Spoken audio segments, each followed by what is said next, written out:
Merge. E ceasul 5 fără 5 minute. Eu și colegii mei Tisi și Bobby discutam despre copilărie. Și din discuție în discuție, uite unde am ajuns și ce-am creat. Îmi aduc aminte când eram copii, golăneam pe stradă, făceam nebunii. Șterpeleam un măr sau o pară din piață, stăteam la Caterinca zi și noapte, ce viață. Mi-e dor de clipele când eram la liceu, de profa care ne punea țânțe mereu. Ce gagi care eram, câte fete agățam, ce tari ne dădeam și n-aveam niciun ban. Ce frumoase sunt amintirile, fac parte din viața mea și a ta.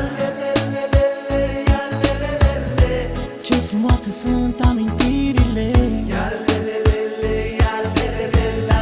fac parte din viața mea și a ta. Așa de repede timpul a trecut, mi-e dor de bairamurile de demult. Ce-aș mai mânca pâine turcească încă o dată, să fiu din nou la prima dragoste cu o fată. A sta din nou pe gard în fața blocului, de o miuță cred că e dor oricui. Mă striga mama, nu vroiam să intru în casă, am fost cu toți copii și am dus o viață frumoasă. Ce frumoase sunt amintirile,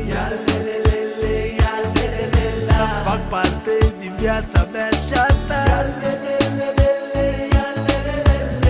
Ce frumoase sunt amintirile, fac parte din viața mea și a ta. Mi-e dor de vremea când umblam cu cheia la gât, de prima bicicletă cumpărată din târg, și pe o gumă turbo aș da orice deliciu. Sunt norocos că mi-am făcut orice capriciu.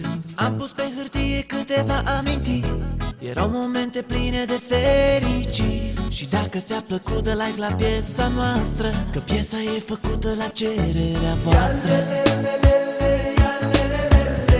Ce frumoase sunt amintirile, fac parte din viața mea și a ta.